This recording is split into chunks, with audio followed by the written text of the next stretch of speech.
Good evening, ladies and gentlemen, and welcome to the Center for International Governance Innovation, or CIGI, as we say. My name's Fred Kuntz. I'm the Vice President of Public Affairs here at CIGI. I'd like to thank our public event sponsor, Wordsworth Books, for their ongoing support of the CIGI Signature Lecture Series. Thanks also to you for joining us at this event, whether you're here as part of the live audience or joining us through our webcast.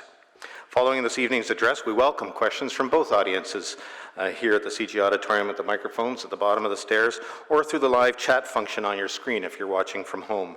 Please remember to state your name and to keep the questions brief. Many Canadians agree we need to take action on climate change, but some also worry about the effect on the economy. This false dichotomy, which pits environmental headway against economic well-being, has unfortunately polarized the climate discussion in Canada and made progress difficult. So instead, here to propose what he calls a radically practical approach to advancing the climate policy debate is Christopher Ragan. Chris has been a professor of economics at McGill University since 1989. He's a research fellow at the C.D. Howe Institute, where from 2010 through 2013, he held the Institute's David Dodge Chair in Monetary Policy, and for many years was a member of the Institute's Monetary Policy Council. He's also the author of Economics, the most widely used introductory economics textbook in Canada, and he has a regular column in the Globe and Mail. He's been a special advisor in the Federal Department of Finance and the Bank of Canada. And since November 2014, Chris has also been chair of Canada's Ecofiscal Commission. The commission was formed by a group of experienced policy-minded economists from across the country, as you saw in the video, seeking to broaden the discussion of ecofiscal policy reform beyond the academic sphere and into the realm of practical policy application. The Ecofiscal Commission and its commissioners are fully independent, and they aim to serve policymakers across the political spectrum at all levels of government, issuing publications and research over the next few years to promote a more informed discussion of one of the most serious and urgent challenges facing humanity today. So please join me in welcoming tonight's special guest, Professor Chris Ragan.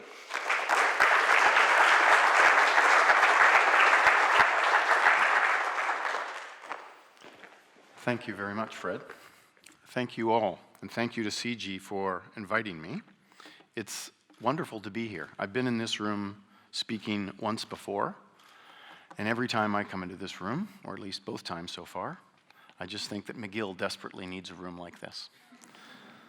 I like giving lectures or talks, but I really like giving them in nice spaces. So Fred and I were just talking on the way over from the restaurant that how nice it would be to give a talk like this in a Roman Colosseum kind of thing. So if you ever build one of those, please let me know. So what I would like to talk about is a little bit about the commission itself, and mostly about the report that we released a few weeks ago. And if the radically practical approach to climate policy piques your interest, that's a good thing. I won't tell you yet why it is radically practical, but I'll get there. So, and I hope you'll excuse me if I wander a little bit away from the podium, because I have a Madonna-style microphone, so I'm allowed to do that. So what brings the commission together? So these 12 economists backed up by this advisory board of really exceptional Canadians, and I'll get to them later. But what brings us together is the shared conviction that we can do better as an economy and as a country in terms of economic performance and in terms of environmental performance, and that those two things really go together. There's an obstacle in this. The obstacle is the belief that those things don't go together. The obstacle is the belief that you can't have more of one without less of the other. But we actually think that if you look at some of our policies in place today, and I'll get in more detail, that we can actually have our cake and eat it too. That we can actually rejig some of our policies in ways that will improve the environment and improve the economy at the same time. So here is just a little bit of data to suggest that we can do better in terms of environmental performance. So here's what is going to be on the right-hand side of that diagram when it comes up. There's going to be three different measures of our nation's output per unit of some sort of resource used, okay? The amount of output or income we generate relative to the amount of resources that we use to generate that income, or water we use to generate that income, or greenhouse gas emissions that we emit in the process of generating that income. So a low measure is a bad thing. A low measure says we don't get much output out of a lot of resource input, or a lot of water input, or a lot of CO2 emissions. A high measure would be a good thing. And what you'll see eventually will be, you'll see 3 sets of bar charts. And the red one is Canada, of course. And there's 6 other countries, and they are different colors. And the other countries are chosen to be in 2 groups.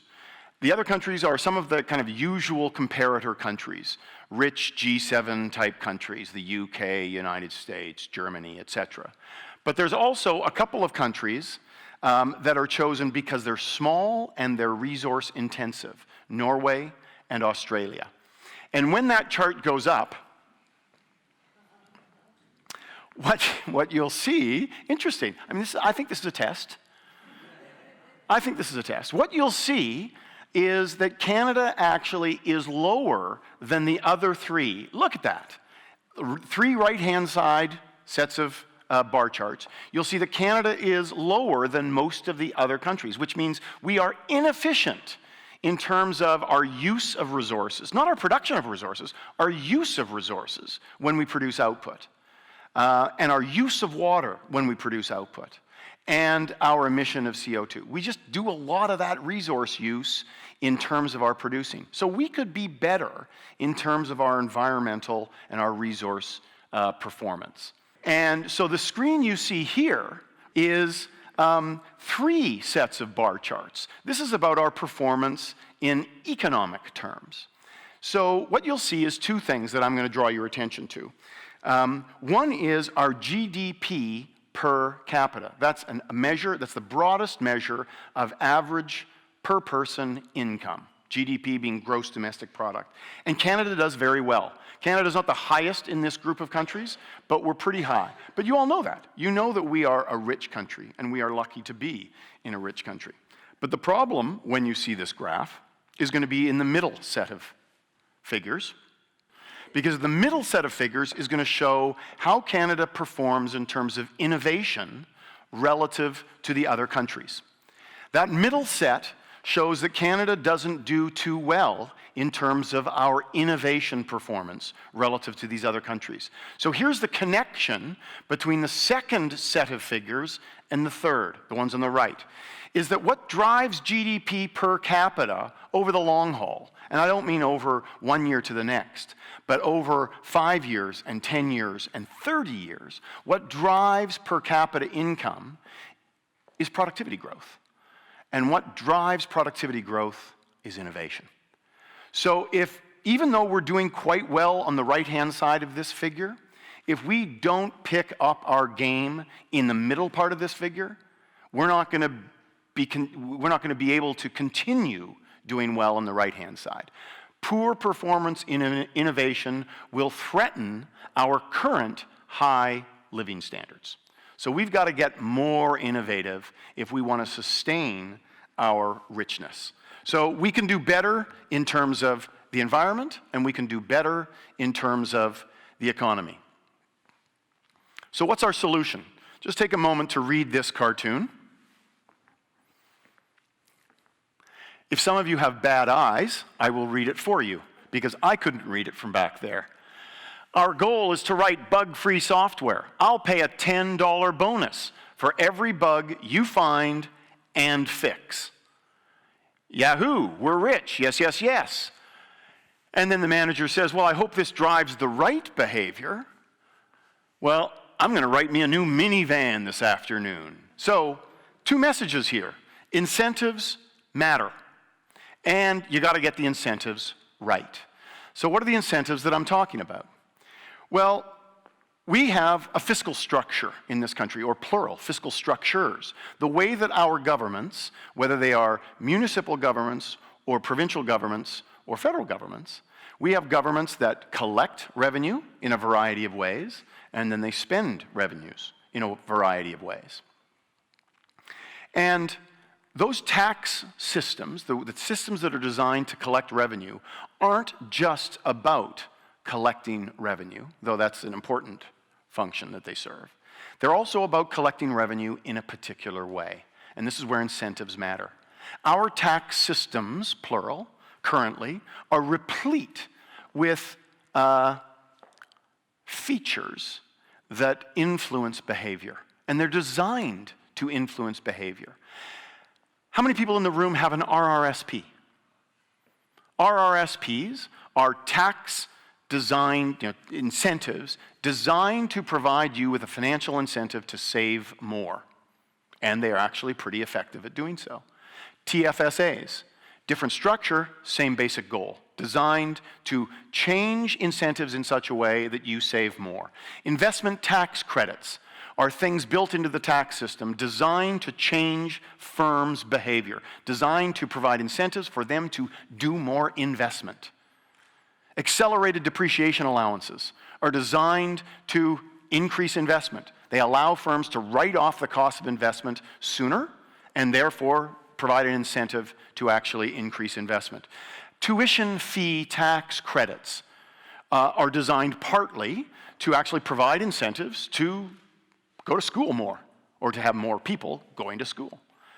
So the tax systems in this country and in most countries are replete with features designed to change incentives. Some of them have been designed with crass political objectives in mind. Some of them have been instituted and then taken out. Some of them have been instituted and then stayed. But many of them have been designed very sensibly and have endured over the years because they actually achieve their objectives. RRSPs being a classic example. So what's the problem? The problem is that our tax systems, our fiscal systems, have evolved over the years in kind of an unusual way. They've evolved to the point where most of our revenue, at any level of government, most of our revenues are collected by taxing the things that we all agree we want more of. And what we all agree we want more of, or I think most of us agree that we want more of, is income, profits, employment, and the fruits of our innovation. All of those are good things. I've never met anybody who thinks those are bad things. Yet we tax them. We tax employment with payroll taxes. We tax profits with corporate income taxes. We tax personal income with personal income taxes. We tax the fruits of innovation by taxing profits. And we collect almost none of our revenue by taxing the things that we all agree are bad. I've never met anybody who likes pollution, no matter what you call it.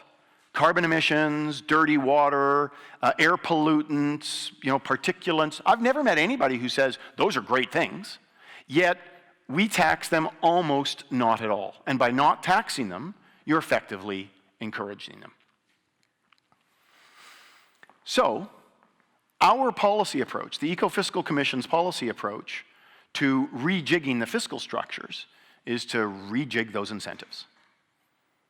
Okay, actually collect more revenue by taxing the things that we agree that we dislike, and maybe collect less revenue, or at least less as a share, by taxing things that we can agree that we do like.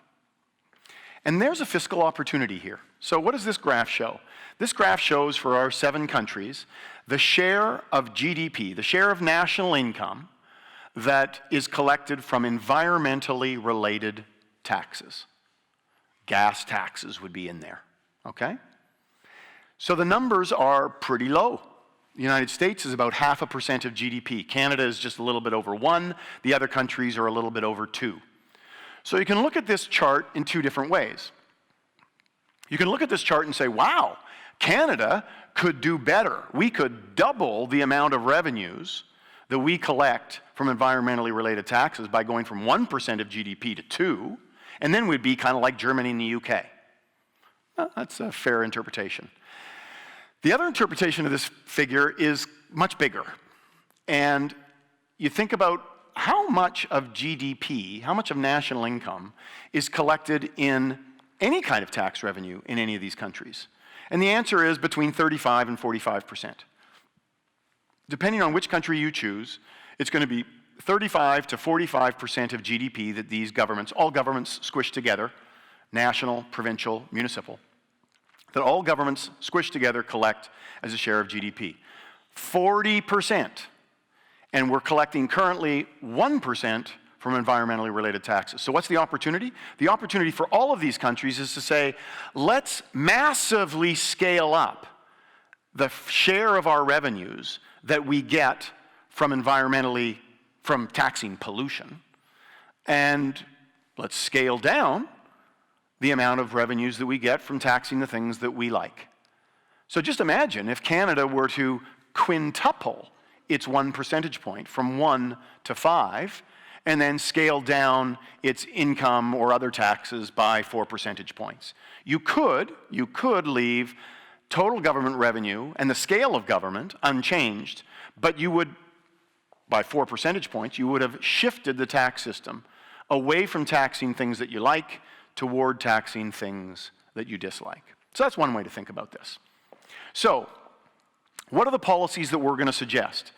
Well, ecofiscal policies have two parts, and very often the public focuses on part one, but doesn't appreciate part two. So what part one is attach a price to pollution.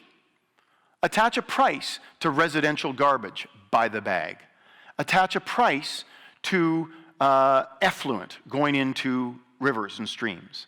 Attach a price to carbon emissions. And by attaching a price to pollution, you create an immediate economic or financial incentive to reduce pollution, because all of a sudden you have to pay for it. But you also create an incentive for innovation. So there's an environmental benefit, which is, well, when you price pollution, people are going to pollute less. But there's also an incentive for innovation, because now it's profitable to come up with ways to help me avoid this costly pollution. And firms are really good at coming up with ways to cut costs. So once you build pollution into their costs, they, like always, look for ways to cut their costs. So they come up with innovative ways to do it. And that innovation is very often going to be more general than just the pollution. So you're going to get some economic benefits from that. That's part one. Price pollution, reduce the pollution. Some people don't actually believe that human beings respond to price incentives. Now, I teach Economics 101, I teach other levels of economics.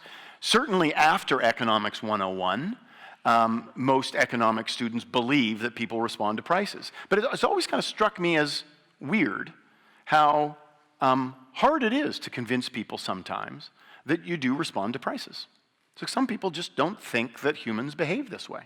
So here is one of the charts that has become my favorite. I've got a bit of ADD when it comes to liking charts. So this one, is my favorite for a while, and then the next one will be my favorite for a while. So this one is from our first report, and it's actually produced from the Council of Canadian Academies. And it shows for 12 countries, it shows the price that we pay per unit of water. It's probably a cubic meter or something like that. And then the per capita consumption of water. So the blue bar is the per capita consumption, and the orange bar is the price that we pay. And you will be hard-pressed to find with real-world economic data a better example of a negative correlation in two variables. So look at Germany. They're at the top of the figure. Germany pays a pretty high price for water, and its per capita consumption is not very much. Look at the bottom of the figure, and you'll see Canada. Canada pays the lowest price among those 10 or 12 countries for water, and shockingly, it's the highest per capita user. And there is a pretty good negative correlation there. So you can say, well, at least in this sample of 12 countries, countries with high prices tend to be countries with low or economical usage of water. Now you might say, well, that's not the prices that's actually driving this result. It's culture, right? There are different cultures, and there are different cultures. But I find it hard to believe, thinking about Germans and Canadians, I find it hard to believe that Germans feel fundamentally differently than Canadians do about washing their hair, or their broccoli, or their clothes. I just find that difficult to believe. I'm prepared to be convinced if you give me some evidence, but I just find that difficult to believe.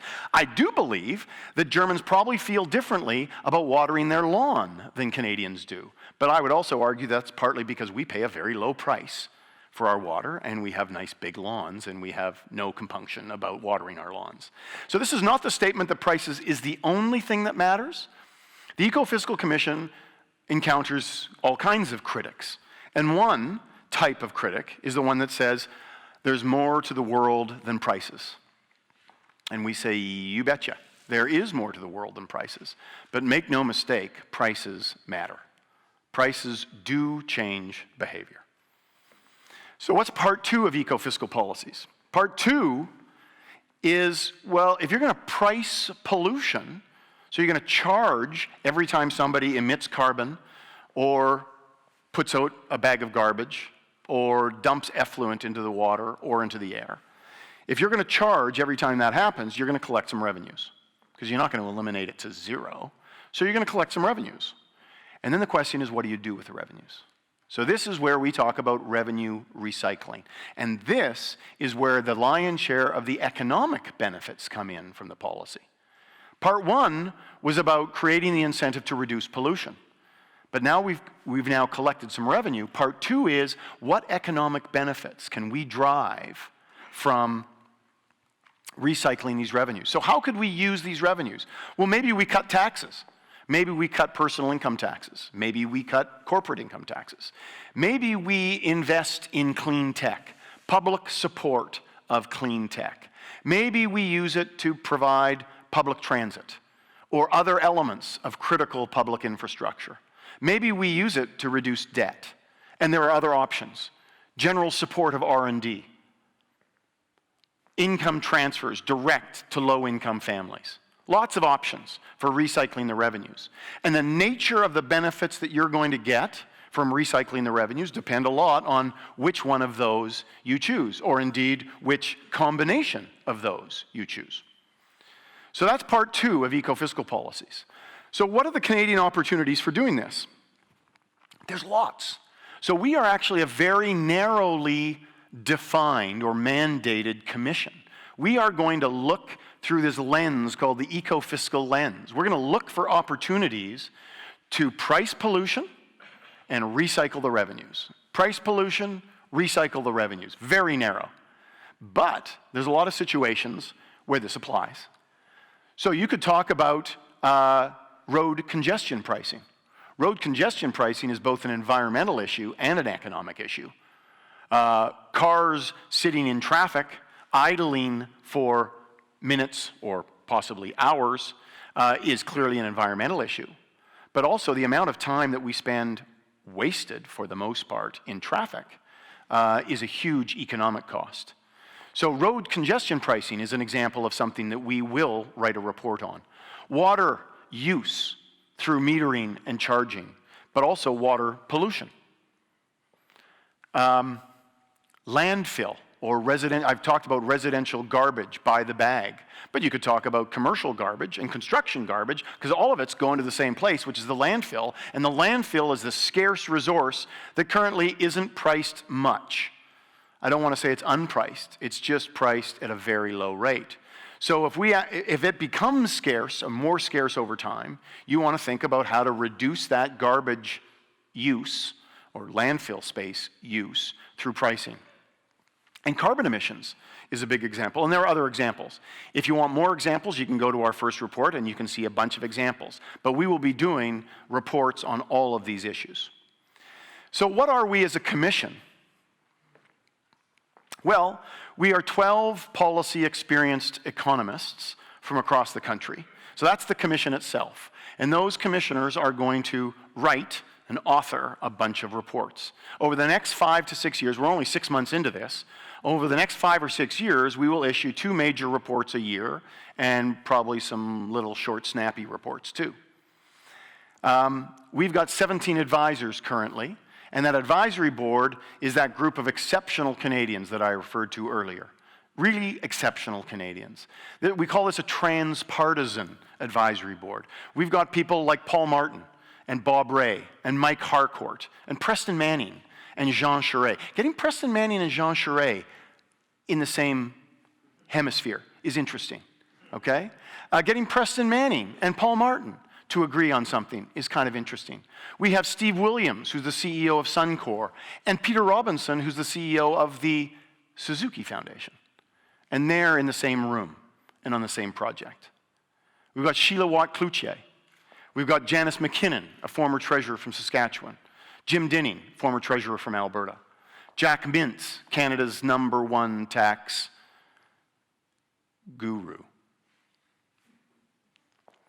So we've got this group of pretty exceptional Canadians as advisors, and we get advice from them, and we get direction from them, but they also help us convey the message to Canadians that this is something that all Canadians can get behind.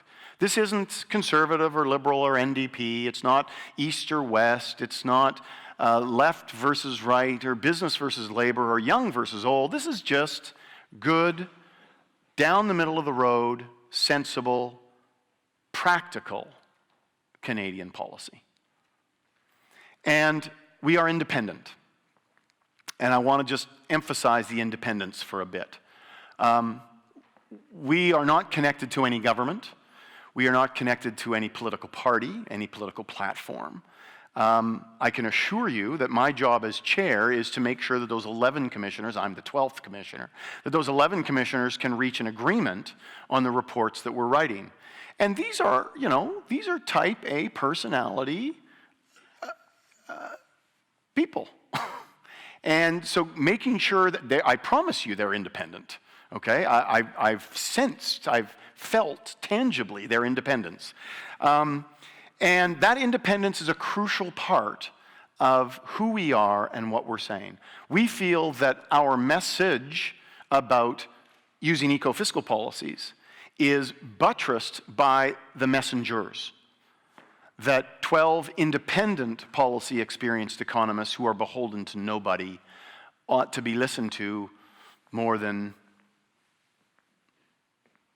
would otherwise be the case. So, that brings me to our latest report, which was the April 7th report.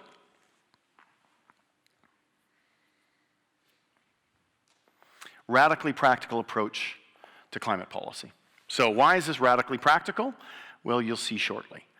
So the report is called The Way Forward, and this report is trying to find a practical way for Canadians and their governments to make progress on the issue of our generation and the issue for the next few generations. So this is where we start. We start by looking at, I should actually say, but even before we get to this point, in our report, we very quickly lay out that we are not climate scientists, we are economists, and we have no business, frankly, commenting on the climate science. But the overwhelming scientific consensus that exists that says climate change is real, and that climate change is driven by human action, and therefore there is a need to reduce greenhouse gas emissions. We take all of that as given. And then we say, all right, how are we doing so far? So take a look at this figure. This figure says, for every province has adopted an emissions reduction target for 2020. And if you add up the individual provincial targets, you get a number that's very close to, within a few percentage points of, the federal target for the country as a whole. So let's just look at the provincial targets, and what you see is pick your province, pick your favorite province, and what you'll see is in 8 out of 10 of those cases, the provinces will miss the targets. The projections are that they will miss those targets. So the black line in this figure is indexed to 1. That is the province's emissions in 2012. The red line is where those emissions are projected to be, given projections of economic growth and projections of the effectiveness of policies currently in place. That's the red line. And the blue line is the targets that have been officially adopted by those provinces. So what you'll see is in 8 of 10 of the cases, the provinces will miss their targets. And in most cases, they will miss them by a significant amount. So you look at this figure and you think, all right, I guess we need some more policy. I guess we need some more policy because we're not going to achieve the targets. Well, climate change is costly.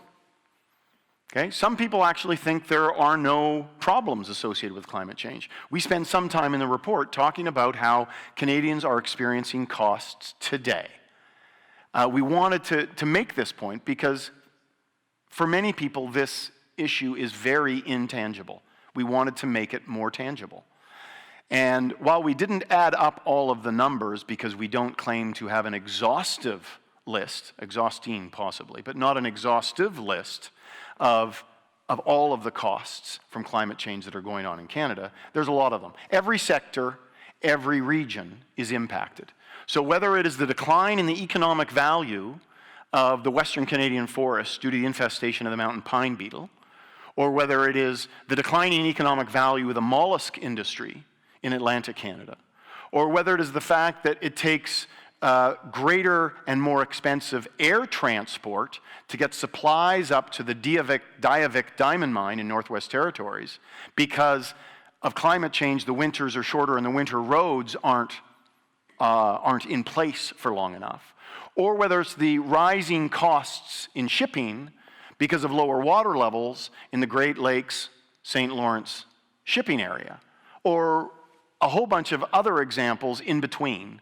Canadians are bearing costs today. And the longer we wait, the more those costs happen and the more those costs rise.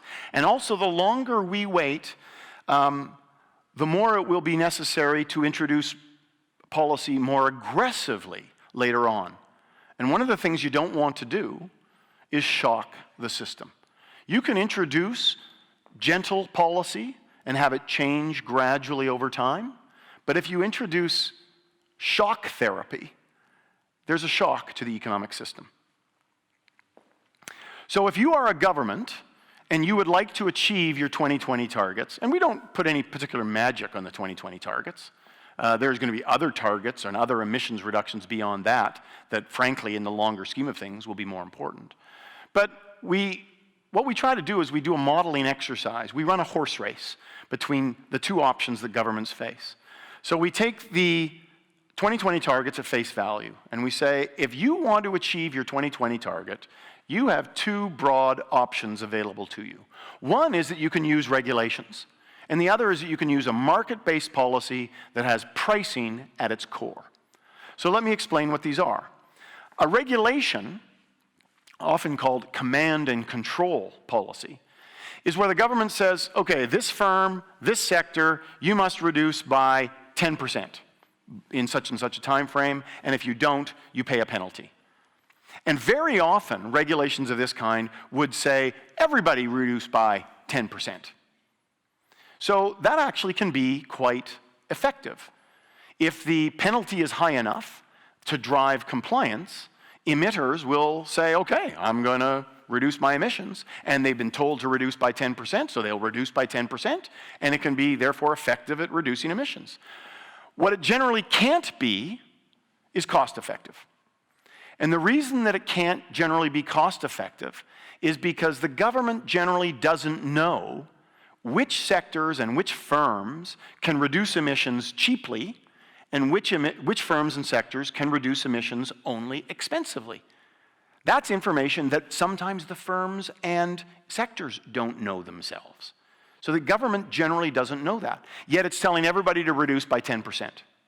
So the result of this is that you have reductions in emissions, but you have high cost reduction in emissions. And this is one, and there's something about regulations that also makes it attractive to governments. If you are a finance minister, one of the things you don't like about a policy is that it shows up on your books. It either shows up on the revenue side or it shows up on the cost side, and either one kind of makes you feel queasy. Because if it shows up on your revenue side, then you get accused of increasing taxes. And if it shows up on your cost side, well, that's just showing up on your cost side.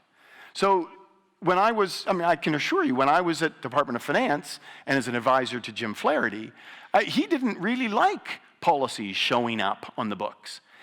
The beauty of regulations is that they don't show up on the government's books, or they show up very, very little on the government's books, because they're not generating revenue, and they're not costing much except for administration. So basically, they don't show up on the books, but they are costly nonetheless. And the costs they impose are the costs they impose on the economy, on firms and households. So, why is pricing better? Pricing, first of all, can be achieved with a carbon tax, or it can be achieved with a cap and trade system.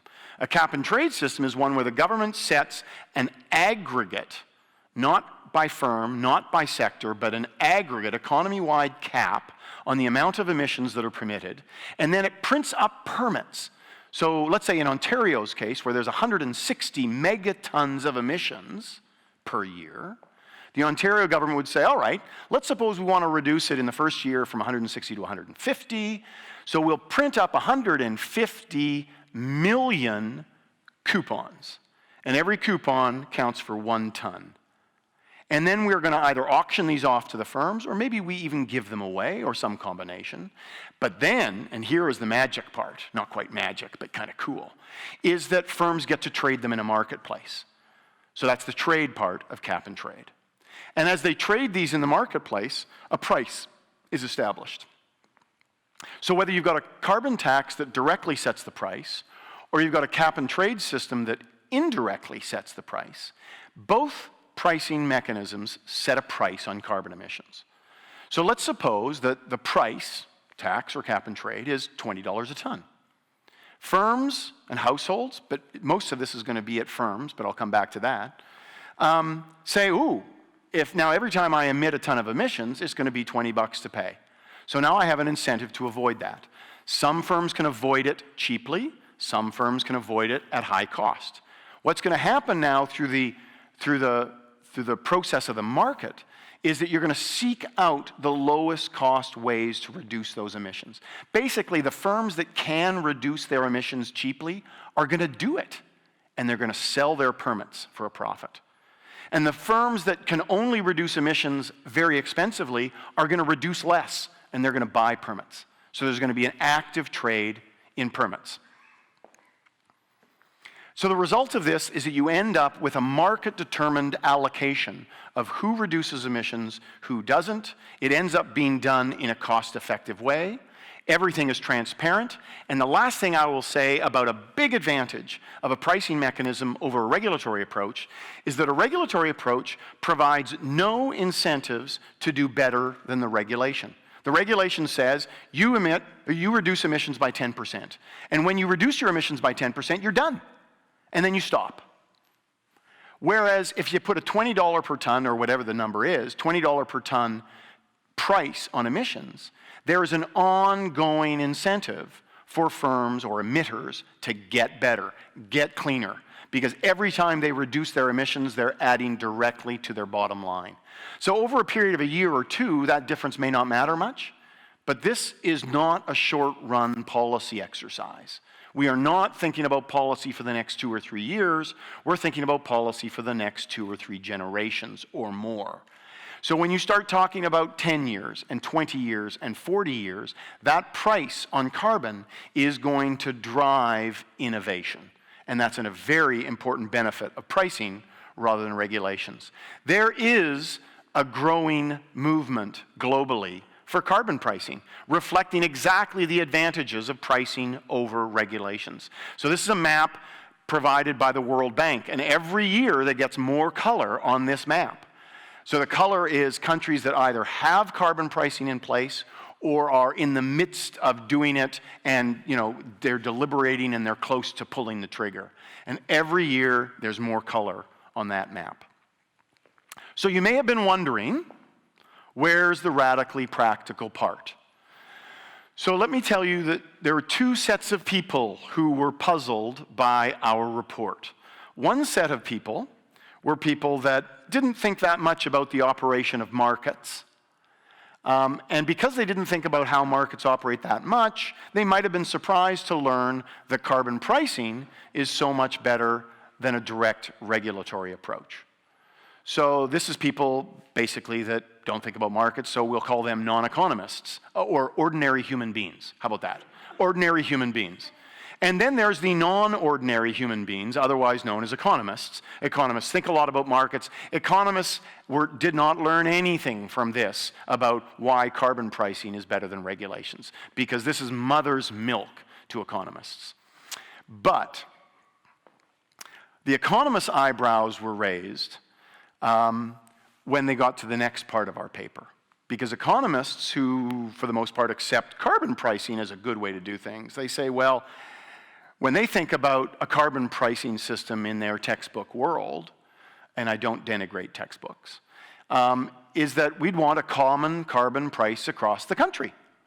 Because you get this efficient outcome. You seek out these low-cost emissions reductions, and you get the lowest cost when you have equated those carbon prices from Vancouver to Charlottetown and St. John's and other.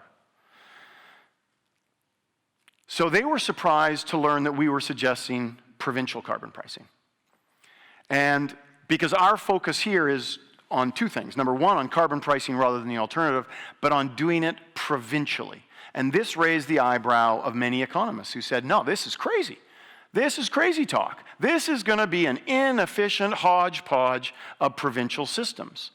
So the question then is, why would we recommend this provincially? And here's why. First and foremost, we are trying to think of what actually works on the ground, which means you've got to take principles from the textbook, but you've also got to apply it in the real world. This is a real world policy exercise. And the more and more we started thinking about how to design these policies and how they work and how they don't work and et cetera, we realized that the massive differences that exist across provinces would need to be built into the policies. So the more and more we looked at the provinces, the more and more we were reminded that provincial economies are very different. Their economic structures are very different. Their energy mixes are very different. Their emissions profiles are very different. And you'd want to build that into the policy. It is simply not true that a carbon price is a carbon price is a carbon price. Just like it's not true in terms of the government's design of a fiscal structure, that it doesn't matter how you raise a dollar. A dollar is not a dollar, is not a dollar. A dollar raised through corporate tax is different and has different effects than a dollar raised through personal income tax, and that's different from a dollar raised through a value-added tax like the GST. It matters how you design it. And so the more and more we looked at provincial differences, we thought, well, you'd want to build these differences into the policy, but that's not something that automatically happens. It's not something that easily happens, that usually happens when you have the federal government design a policy.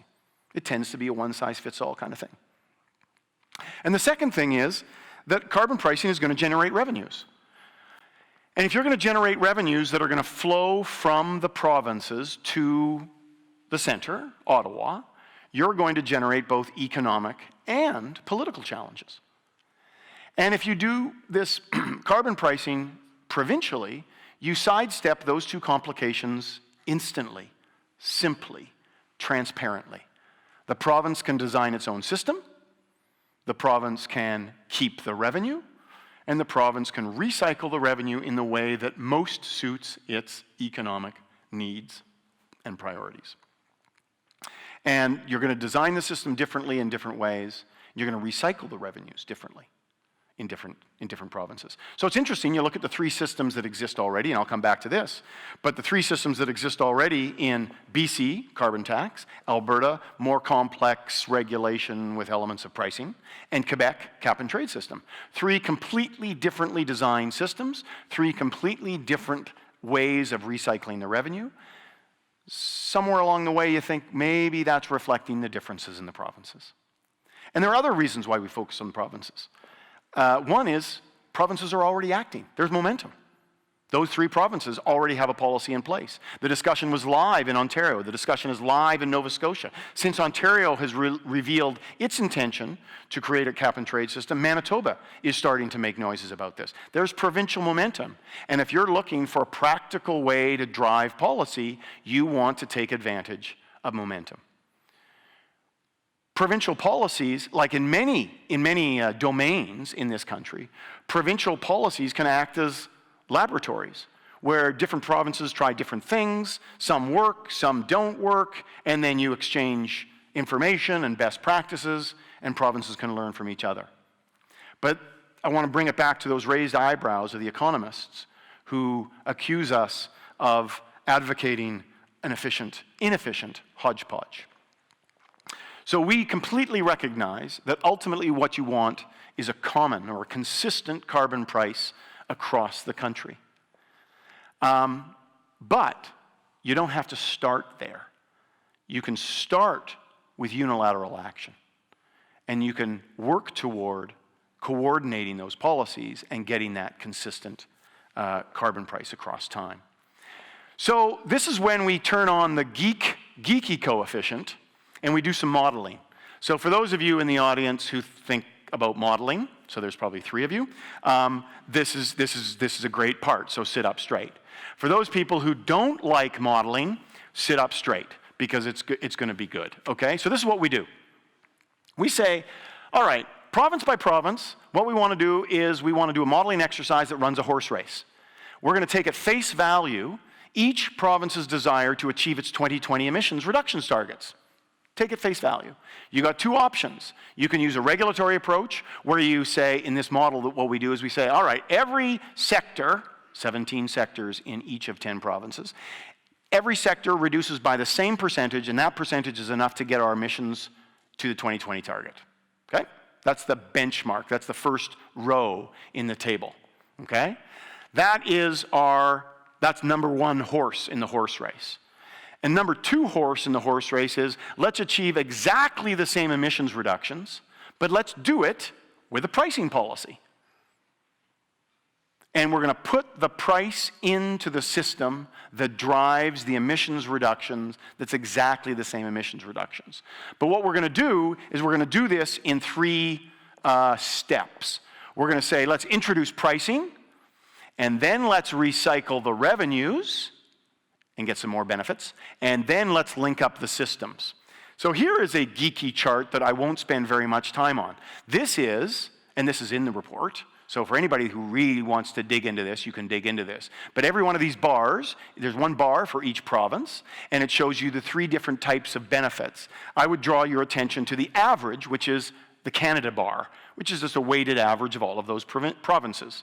You see 3 colors, 3 different stages to the bar, that's 3 different benefits. But let me give you a different slide that summarizes it.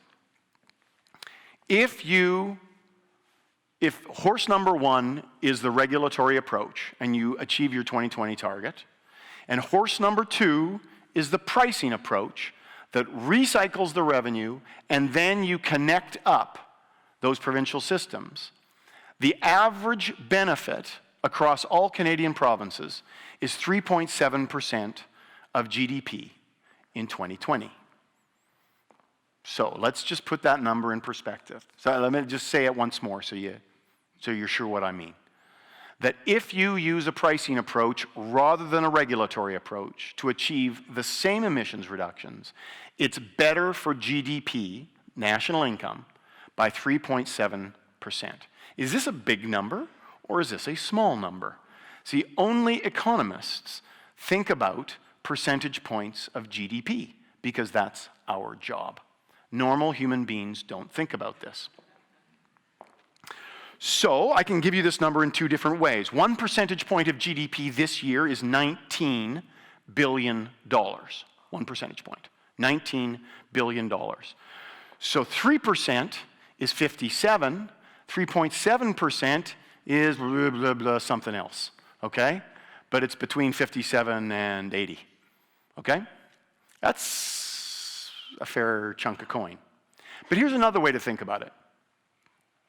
In 2009, between November of 2008 and June of 2009, Canada went through a recession, and GDP fell, national income fell by 2.7%.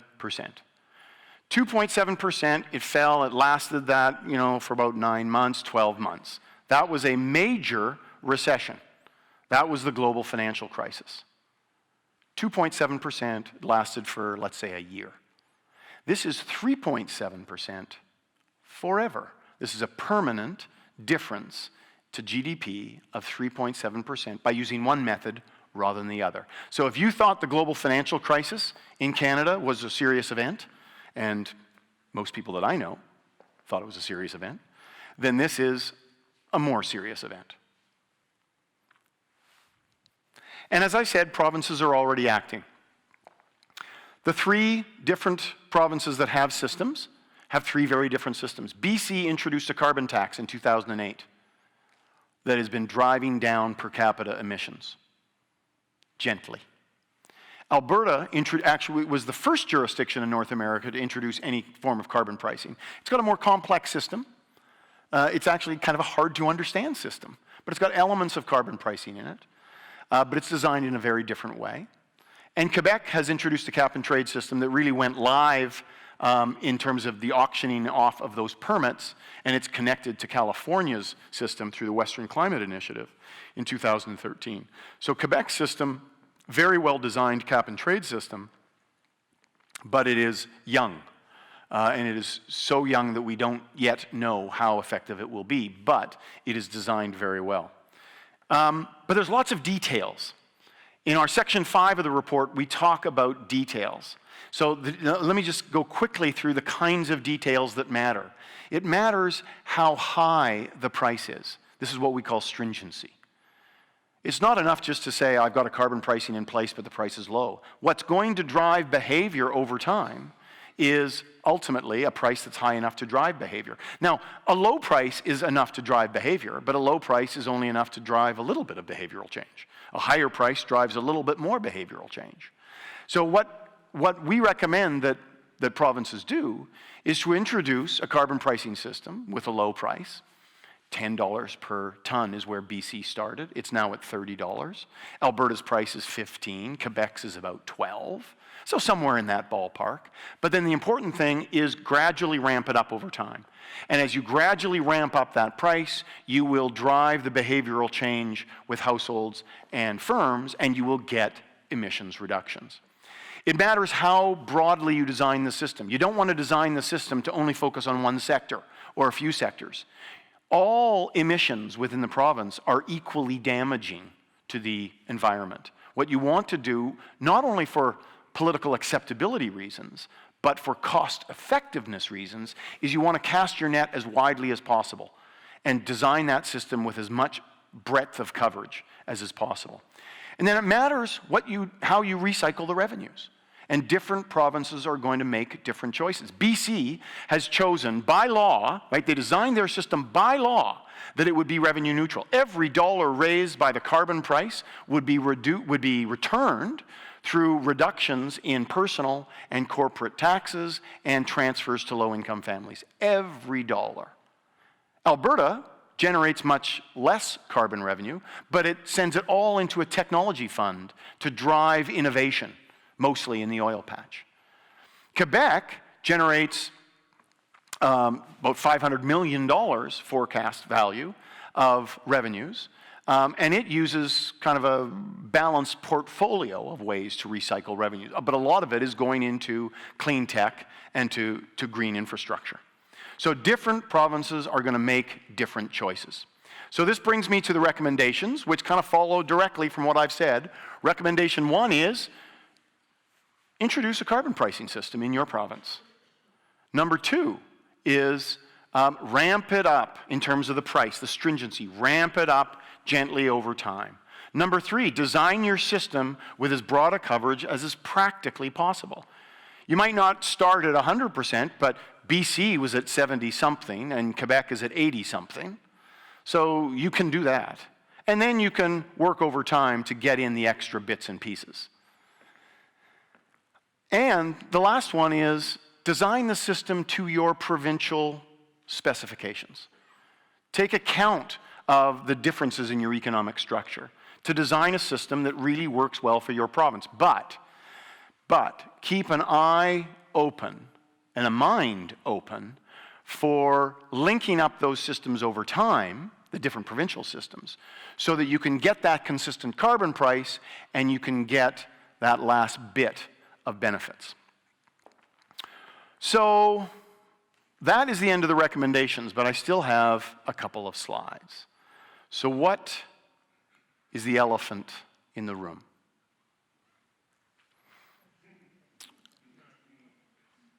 Well, I put a question mark there. I'm not sure that Alberta is the elephant in the room, but some people think that Alberta is the elephant in the room, or that Saskatchewan is the elephant in the room, or that Newfoundland and Labrador is the elephant in the room. In discussions about climate policy, one of the comments is, one of the criticisms, frankly, that we're encountering is, this all sounds wonderful, but how are you going to deal with the elephant in the room? How are you going to make sure that Alberta puts this policy in place? How are you going to make sure that Saskatchewan puts this policy in place? And Newfoundland. But Saskatchewan and Newfoundland are small enough that most of the angst on this issue is directed toward Alberta. So the concern is, how are we going to get the largest growing, or so the fastest growing component of Canada's greenhouse gas emissions, which is coming from Alberta and is coming from the oil sands, how are you going to get them into the game? And my answer is, what is going to lead Alberta to act is the recognition that it is in Alberta's interests to act. So this encounters a mental block right away, because there are a lot of people, either outside of Alberta or inside Alberta, who say, this is crazy talk. This can't possibly be in our interest. Our family business in Alberta is about oil. And carbon pricing is about anti-oil. Therefore, how can carbon pricing possibly be in the interests of a province that makes a big chunk of their income from producing oil? So what's the answer to that? Well, the answer is, so far, up until at least last night, so there have been some changes. There have been some modest changes on the Alberta political landscape, admittedly, modest changes. We've gone from a slightly kind of hazy blue to a bit of a hazy orange thing, you know, nothing serious. But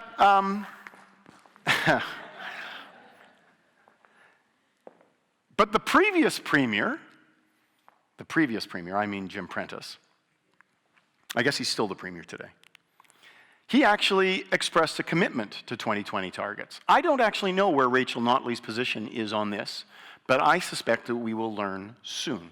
And I suspect she will, well, I'm not going to predict. I don't know where she's going to be. But I do think that there are many people in Alberta who actually want to achieve their 2020 targets. Why? Well, because of two issues that I will call different types of market access. There's a lot of people in Alberta who, one of the fascinating things about this discussion across this country is that the discussion is going on in different parts of the country, and at a very high level, it's the same sort of conversation. It's what would carbon pricing look like, why should we do it, when should we do it, how should we do it?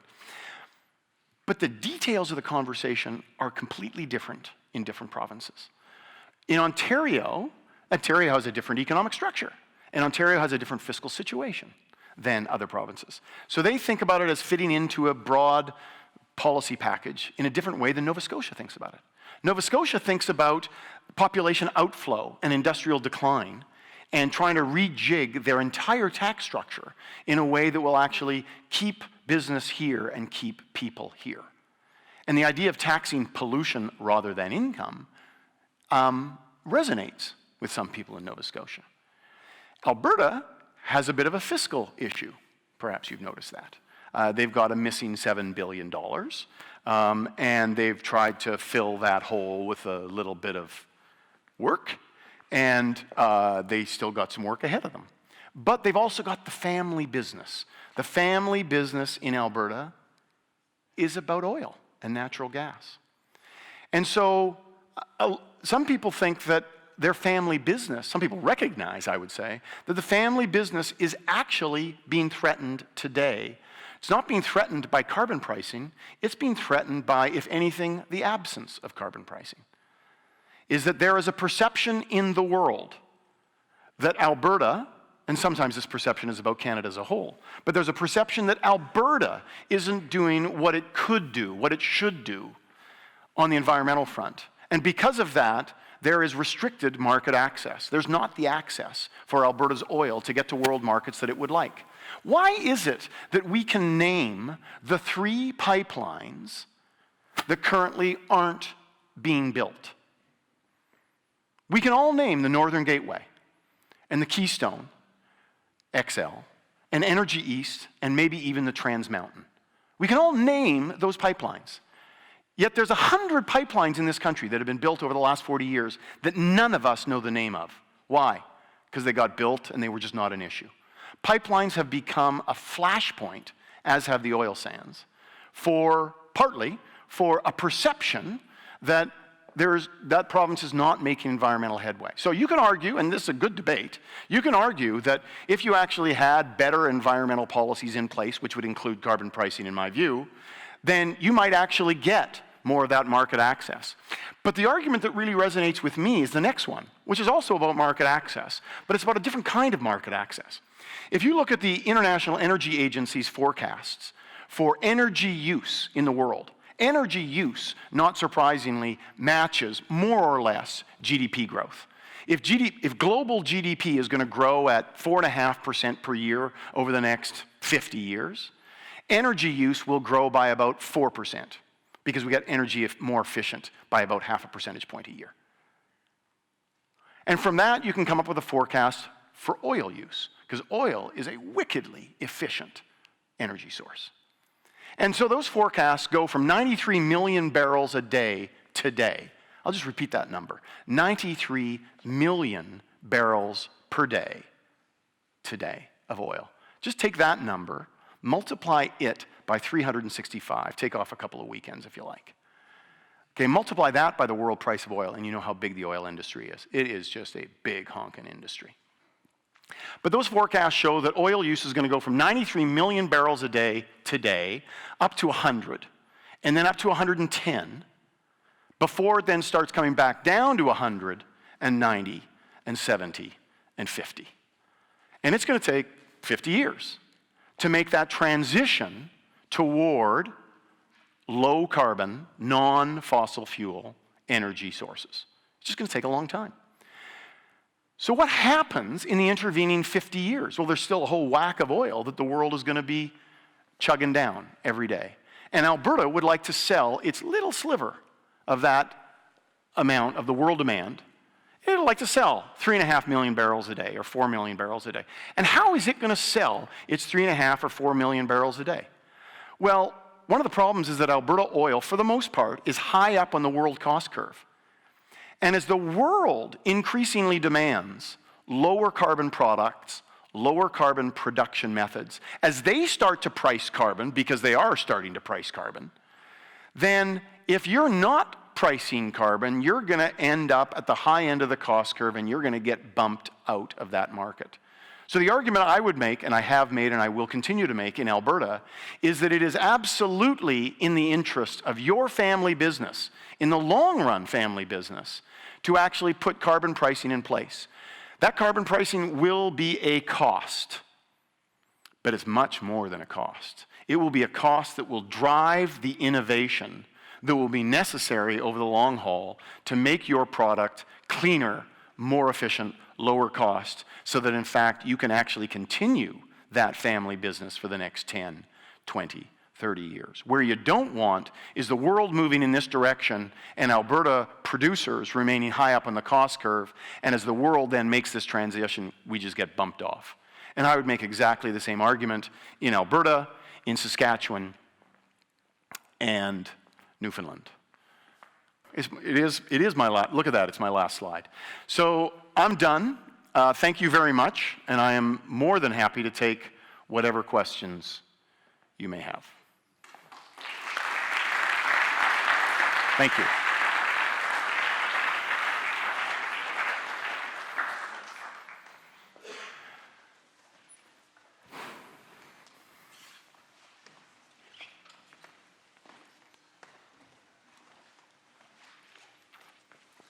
Hi, thanks for a great presentation. I'm really glad to see that you guys are doing this and see what effect it has on the conversation. I want to push you a little bit and find out what you have to say going beyond 2020. I guess it seems to me like the elephant in the room, in terms of Alberta, but more broadly, isn't just, okay, what's Alberta going to do with all that oil, and is that sustainable? Going from the climate science, I think there's been a shift from talking about just reducing emissions to, if we want to keep things at 2 degrees, or not even keep them, but take a coin flip at 2 degrees, beyond which the scientists say that's really not safe, we've got to keep a certain amount of carbon in the ground. And when you do the math on the carbon budget and you look at the reserves, there's a lot more carbon in the reserves across the oil sands and across the world than can be burnt to keep to that 2 degrees. And in business as usual, we're about 20 years away from going past 2 degrees. So it seems like for Alberta, they want to grow the oil sands and not just keep producing. And it doesn't seem like there's room to keep that pie going. Going beyond 2020, where the cuts go from these modest cuts, you have to get deeper and deeper cuts and really transition away from the oil industry, not in 50 years, and a lot of these projects are 50-year projects. Well, that seems like a lot harder challenge, and like there's going to be some reckoning for those who have made their bets with the oil business.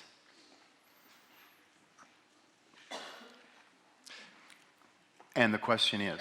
The question is, okay, going beyond 2020, are you guys in the Ecofiscal Commission, are you guys going to address the conversation around the 2 degree limit, the carbon budget, and how that's going to look in terms of increasingly strict, not just emissions reductions, but ultimate emissions control to, whether it's Gotcha. 100 gigatons or whatever it is? Gotcha. So I'll answer these as we go, and I'll try to be brief, okay?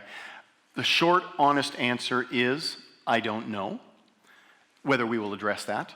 But let me tell you my prediction. My prediction is that we won't. And my prediction, and this is why I think we probably won't, is that we are not climate scientists. So we have a really hard time, well, like we just shouldn't, get into the discussion about the longer run climate science. And in our view, that is a long way away from where we are now, right? Even if it's 20 years or 25 years, it's a long way away from where we are now. So this is related to another question. So a lot of people ask, so what's the right price? What's the right price ultimately? And the answer is, I don't know. But it's just a lot higher than it is today. Because today the price is basically zero in most of Canada.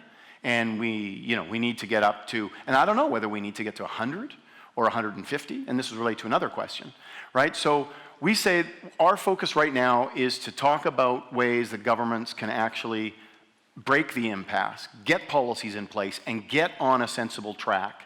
And then we can have those discussions, and it may not be us, right? It may be, because maybe we will have disappeared by that point. And somebody else will actually take up that conversation. Because it's a really important issue, right, is where you're going. Once you actually have these policies in place, where are you then going to go? How high are you going to go in terms of price? A related question is, what other measures are you going to put in place to drive the technological change that will also be a necessary part? Because pricing will drive technological change. Do you mean carbon capture and storage?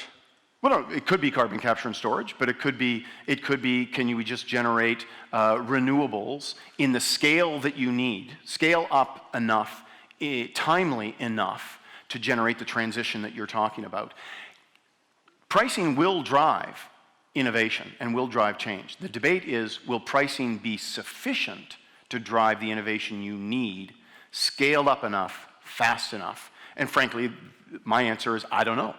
So, so that's my honest prediction that I think we probably won't get there. But it's a hugely important issue. But we're starting at the beginning. Okay? Sir. And my name is Robert Milligan. And suppose in their discussions, the Prime Minister and new Premier of Alberta have one which leads to her convincing him that he has to abandon his Koch brothers' economic ideology and move to something closer to what you believe in, which is more practical and more necessary if we're going to deal with climate change. Then what would you suggest the federal government with this reborn Stephen Harper might do to play an effective role in collaborating with the provinces to better realize what you're advocating? Okay, so I just want to make sure I understand the question. The question, I think, is what is the role, what would I recommend the role for the federal government to be as complementary to what I'm suggesting? Yeah. Is that the question? Yes, assuming that the Prime Minister was open to this. Well, but I would make the same recommendation actually to any Prime Minister. Okay. I mean, well, it's got to be something he'll listen to. You know? Okay, yeah. So it's a great question. So I think, so great question that gets kind of generated from this report is if we're talking about carbon pricing being done practically and sensibly at the provincial level, what are we talking about for the feds? Well, we don't focus on the federal role, but let me tell you things that aren't emphasized in the report. The federal government is doing things and can continue to do things that are very important that aren't carbon pricing. So the federal government currently has regulations on vehicles, very sensible. They have public support for technological development in Sustainable Development Technology Canada, SDTC, perfectly sensible. They represent us in international forums, perfectly sensible. We could debate, I suspect, about whether you think they're representing us well or poorly, but they can represent us. In the provincial carbon pricing world, the issue will come up at some point about how do we deal with border issues? Do we deal with issues between provincial borders, across provincial borders, and across the national border? And that gets the federal government into the game. So there is a role for the federal government to be very engaged, very constructive, supporting technology, using some smart regulations. But all of that can be quite independent of the carbon pricing. A government can be very supportive of provincial carbon pricing without actually being in that game. Because for the reasons that I've talked about, I think that to have the federal government in that exercise is pretty complicated. And I've said exactly that to the federal parties. Thank you. Sir. Hi there. My name is Martin Collier. I'm with Transport Futures, and actually welcome to the game of congestion pricing because we've been at it for about 7 years now. We've had about 115 international people. We'll be stealing your best ideas. Okay. Well, and I have I have one idea that I hope you'll steal, especially because we've had about 120 international speakers now over the last 6 years coming from London, from Stockholm, from Singapore, from Germany, from many different countries and here at home to talk about how road pricing would work to decrease emissions, but obviously, first of all, decrease congestion, because our trajectory for transportation emissions, as you know, is the fastest growing of all the climate change emissions. So I think what I've learned anyway in the last 7 years is don't write another report. What we need to do is actually demonstrate how these things can work through pilot projects, designing pilot projects that people can actually experience how these things can work, probably at first on a volunteer basis, but over time we could actually maybe have one of the provinces like Ontario with Metrolinx actually try a pilot themselves, that kind of thing. And also that obviously means leadership. So I think those are the two missing things. We have to design pilot projects to demonstrate how these things could work, plus have leadership. And unfortunately, you have a great Canadians on your board and advisors, but unfortunately they didn't do anything when they're actually in power. So I think it's time that we have to talk to the people who are in power to take those decisions. And at the same time, there's infrastructure being built right now in the short term, right between Kitchener and Guelph. There's a new highway that they're going to spend probably, they say $300 million, but it's going to be up to $600 million. But for sure, by the time it's built in 5 years, and we have to stop that kind of infrastructure from being built in the first place, and instead do pilot projects. So please don't write another report. Please help us design pilot projects. We need some of that $4 million you have to actually run these programs, because it's not cheap to do, and right now governments aren't ready to do it. Okay, thank you. I cannot promise that we won't write a report, okay?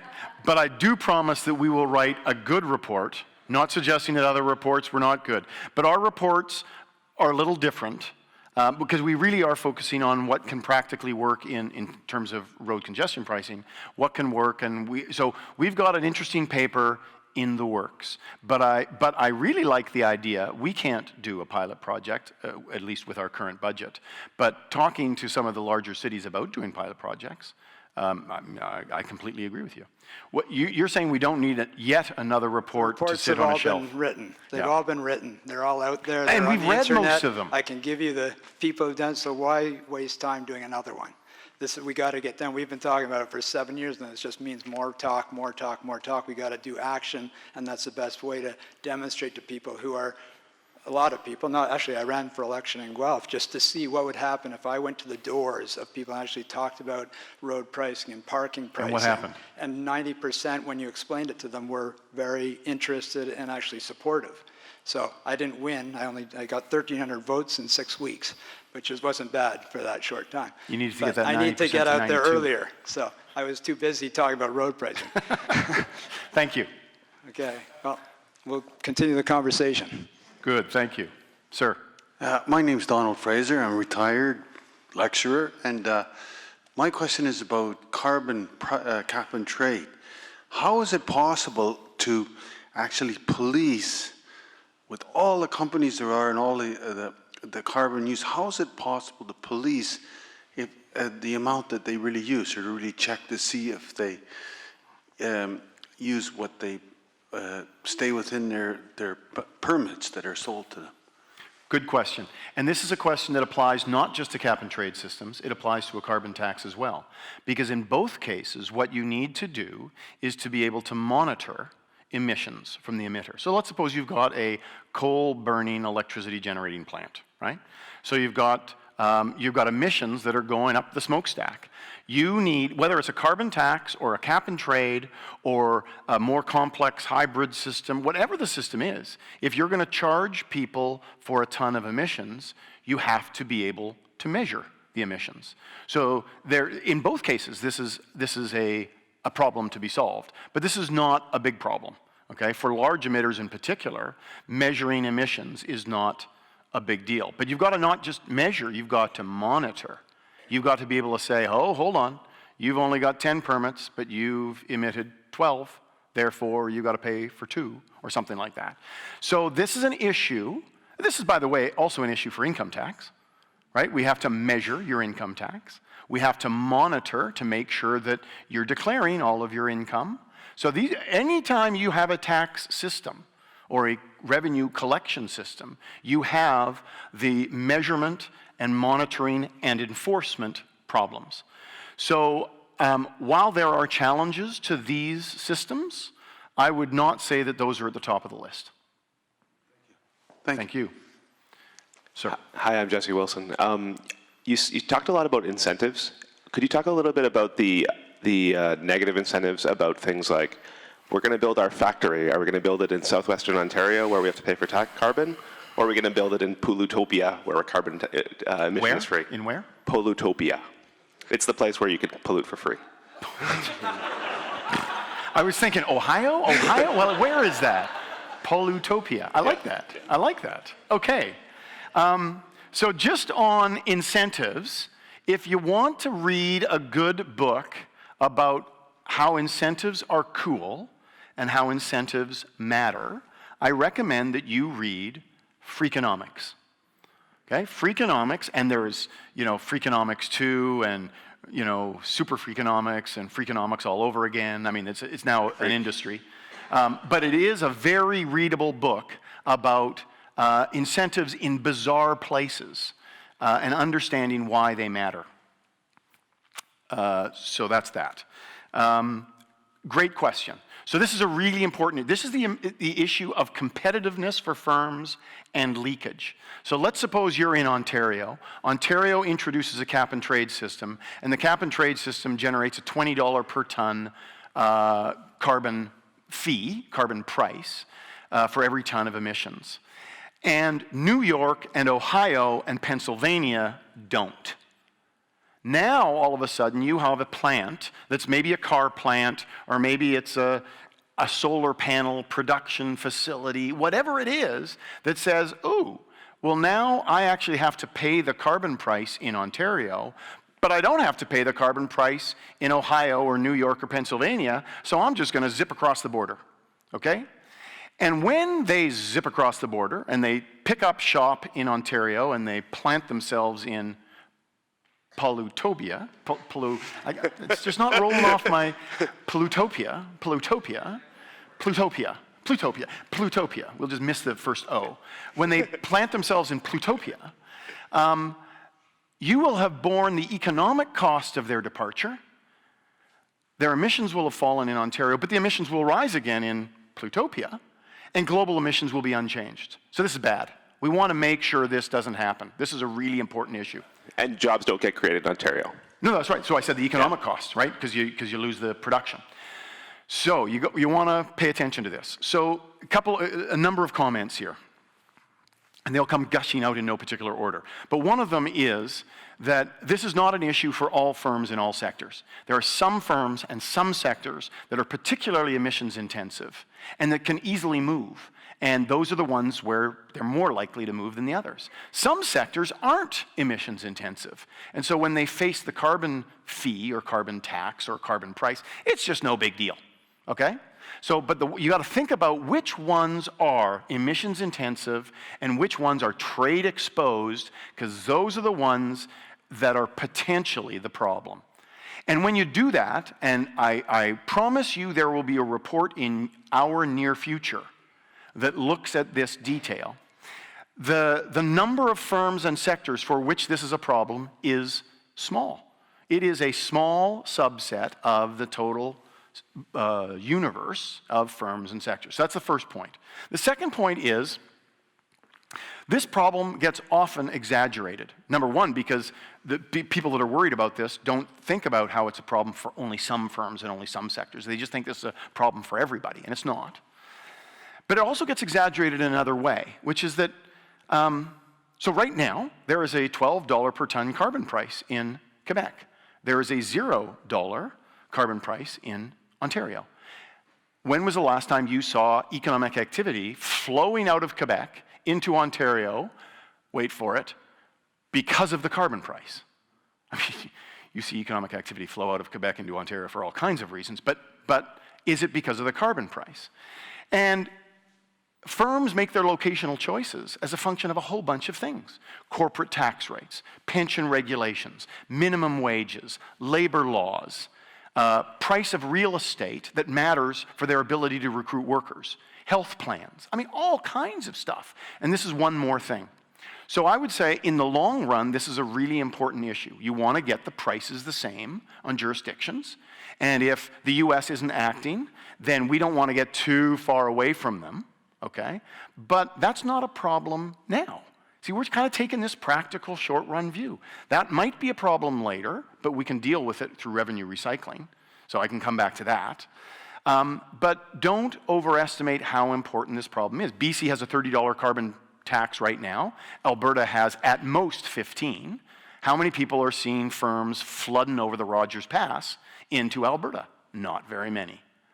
So this is an issue for some firms at some times, and you've got to pay attention to it, but it is not an issue for all firms at all times. But look for that upcoming report. Thank you. Because we will talk about this issue. We might even use Plutopia. I like it. Plutopia, sir. Hi there, my name's Tony Stortz, and you mentioned earlier that not putting a price on carbon would push Alberta up the curve and out of the market for being too high of a price. As someone without an economics background, could you clarify how not pricing carbon handicaps their oil economy in the long run? Sorry, could I clarify how pricing carbon will? How not pricing carbon would handicap Alberta's oil economy in the long run? Good. Okay, so this is kind of a counterintuitive point. Because a carbon price will increase the cost to intensive industries. Andrew Leach, Professor of Andrew Leach in the Business School at University of Alberta, has estimated that in the oil sands today, if you put a $30 per ton carbon price in place, it would reduce after-tax cash flow for your typical oil sands operator by X dollars. You want to take a vote on how big X is? How many people think, everybody has to vote, okay, go with me here. How many people think that a $30 per ton carbon price would increase after-tax costs by $10 per barrel?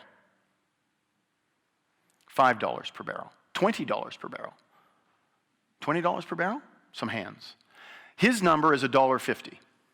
Okay, it would reduce after-tax cash flow by $1.50. So this is an increasing cost.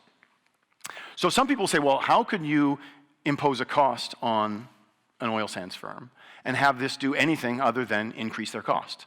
And the answer is, in the very short run, it would increase your cost, right? But it's not just, this is the beauty of incentives. It's not just increasing your cost by $1.50. It's increasing your cost when you emit greenhouse gases. And there's a clear financial incentive to not emit greenhouse gases. So the oil sands is very innovative. Very, very innovative. Don't believe the people that tell you that the oil sands is just, Canada being hewers of wood and drawers of water. It's extremely innovative. But it can be more innovative. And what would drive it to be more innovative is two things. Number one, a carbon price that says, man, I got to come up with some innovative way to reduce these emissions. So I'm going to invent some better way to produce this because I want to avoid the cost. That's the key point. But the second thing is, when the government raises the revenue from the carbon price, what does it do? And currently in Alberta, they're using the revenues to go into a tech fund to then invest in lower carbon technologies, largely in the oil patch. So by pricing, you can drive the innovation, which drives down costs. And by technological development, you can drive down costs. So this is a long-run argument. And so this is not something that's going to happen with a $30 carbon price that's going to lower costs in 2 years. It won't. But it'll do it over time. And as it does it over time, those firms are going to be better positioned. This is not a guarantee. But the worst thing that they're going to face is not being as innovative as the world demands lower carbon, and then they're stuck high up on the cost curve, and they end up getting punted out of the market, because that's how that market will work. How's that? That's good. I have one follow-up question then. Do you think the world will demand lower carbon overall? I think the world is demanding lower carbon, and I think that will continue. Okay. So, why do I think that? I'm an optimist. I think that because I think it's happening. There's a lot of momentum in this issue, right? The IMF, the managing director of the IMF, this is not a radical left-wing organization. This is the IMF. And they stand up and they say, hey, this is a problem, and carbon pricing is a really good way to think about this. The World Bank says it. Hank Paulson, former Republican Secretary of the Treasurer, right, has come up now with a band of merry men talking about the risky business project, talking about the need to price carbon as a way to deal with climate change. Preston Manning, our advisor. Preston Manning. The press, when we launched on November 4th, the press picked up on Preston Manning. They didn't really care about anything else. They cared about Preston Manning because, holy smokes, Preston Manning is the godfather of the small c conservative movement in Canada, and he believes in pollution pricing and carbon pricing, and for 2 weeks he was gold talking to whoever would listen about carbon pricing. So there's unusual voices coming forward, and this is happening in the world. You look at that world, just keep an eye on that World Bank map every year for the next 10. And my prediction is it'll get more and more red and blue and yellow or whatever colors are on there. It'll get painted colors. So yes, I think the world is moving in this direction.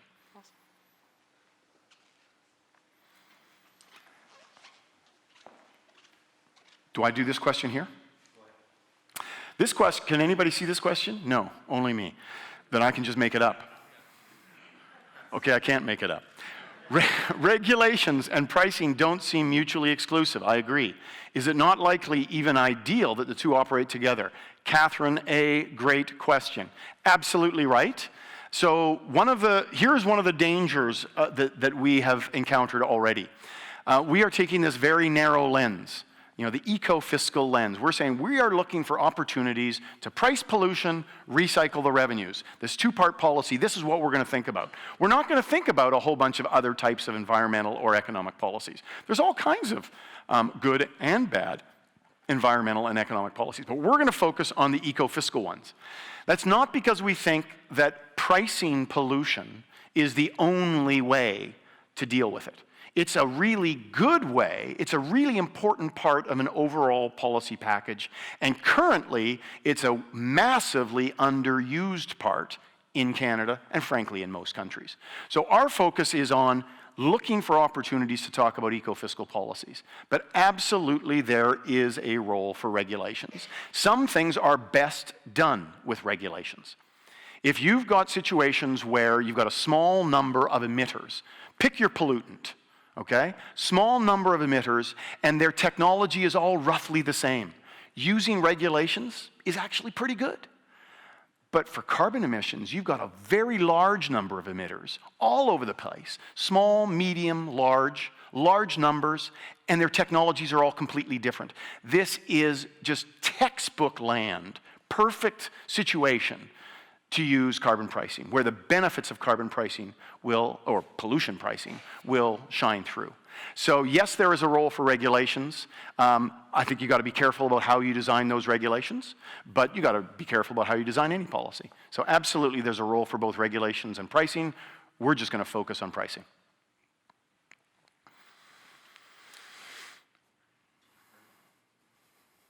I think I'm done.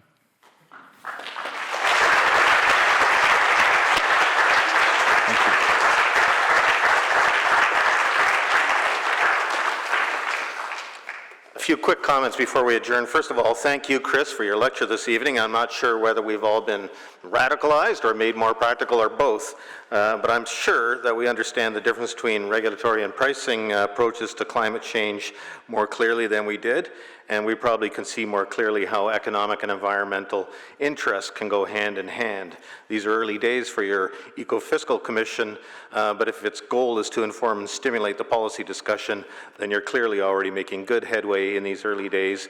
And for bringing your show to Waterloo tonight, we thank you once again. Appreciate it.